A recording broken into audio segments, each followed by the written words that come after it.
Welcome to Research Business Daily Report, where market researchers come for news, insights, and commentary about the market research field, and where we expose them to knowledge and insights that can be applied to their personal and professional research interests, both inside and outside their current place of work. On RBDR today, a look at the mystery shopper field, its evolution in terms of capabilities, as well as business categories that have been attracted to its possibilities and deliverables. RBDR is sponsored today and this week by Nuance, a decision analyst company offering multi-language verbatim coding services that help their clients quantify the meaning of open-ended answers. Nuance President Lisa Hazen has prepared a document called Tips for Choosing a Coding Partner. It really is a best practices update on the subject.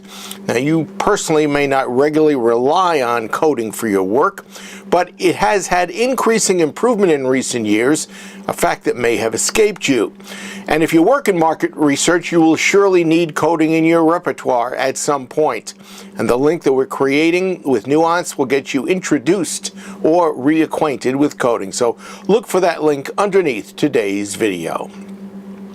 Mystery shopping isn't a research option that you hear much about very often these days, though mystery shopping can deliver diverse knowledge and an array of unique insights in all kinds of unique situations. It can also be a little bit more costly than various alternatives, and yet the field has intensely evolved in terms of capabilities and business categories during the last 2 decades. And now there are more and more areas that are seeing it as an especially good fit, which is why we decided to speak with Lisa Van Kesteren of C-Level HX. She might be the most expert person in the mystery shopping field based on her decades in the business and the breakthroughs that she has personally spearheaded. Mystery shopping started out actually in the late 80s, early 90s, and it was used largely as a compliance tool in the retail and restaurant industries. It evolved in the late 1990s, early 2000s to being used primarily for research purposes.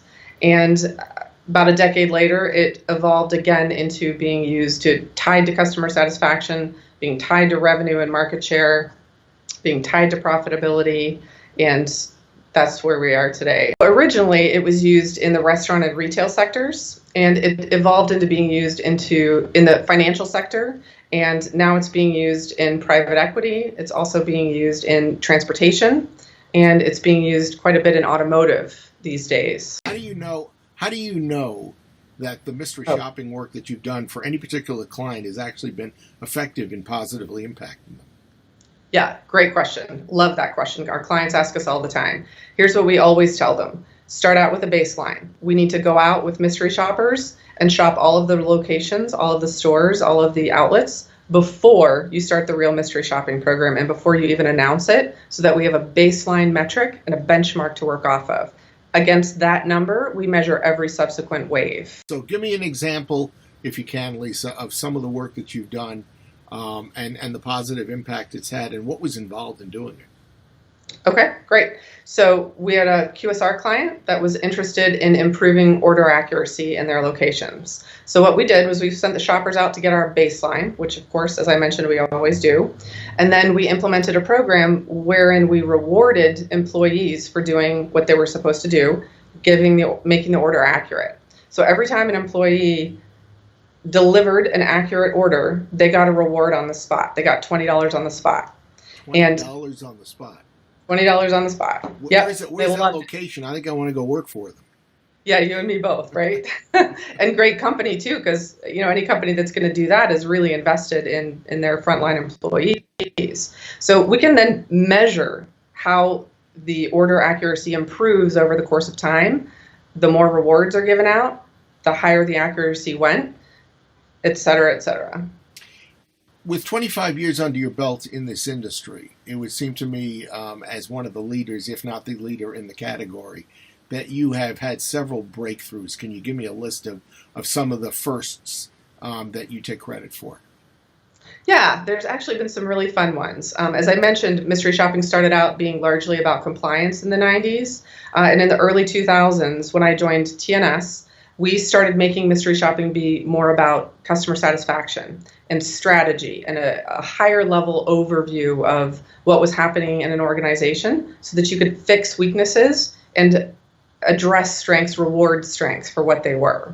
So that's one of the evolutions of the industry that I'm pretty proud of, where we stayed on the leading edge. Another one that we were pioneers in was tying mystery shopping to ROI.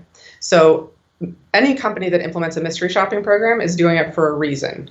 We want to get down to that reason, figure out what the reason is. What are you trying to improve? What are you trying to measure? What are you trying to change? What are you trying to impact? What is that? And then we get our baseline metric. We can show that after the mystery shopping program has been deployed, that metric changes. That metric then can always be tied to revenue, can always be tied to profitability, can always be tied to the success of a store.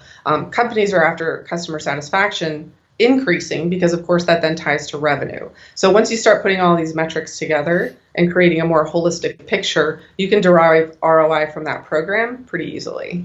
Okay. I would think that ROI would be one of the real standards that you would have in every mystery shopping program these days. We always try to do it. We don't always get all the information that we need to do it from our clients, but if they're not able to give it to us for some reason, we usually will tell them how to do it because we, of course, are vested in their success as well. The next evolutions would be the expansion into the private equity space. A couple different types of products that private equity is generally interested in. One comes in the due diligence phase where we're interested in verifying a claim that's been made by a potential acquiree, for instance. We can send shoppers out to verify market share, shelf space, product launches, et cetera, et cetera.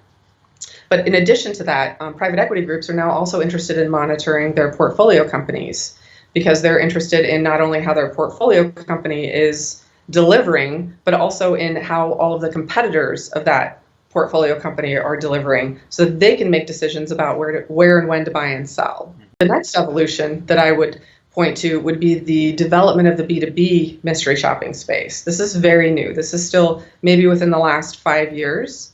It used to be that mystery shopping was only about B2C because we were sending consumers in to conduct transactions. But it's starting to gather strength and companies are interested in this data. So now they're looking for information that only a business might be able to collect. So their businesses, only businesses, for instance, can go lease office space. But the companies that own those agencies are interested in how they're performing.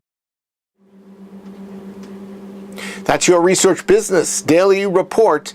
We've been sponsored today and will be all this week by Nuance, a decision analyst company offering multi-language verbatim coding services that help their clients quantify the meaning of open-ended answers.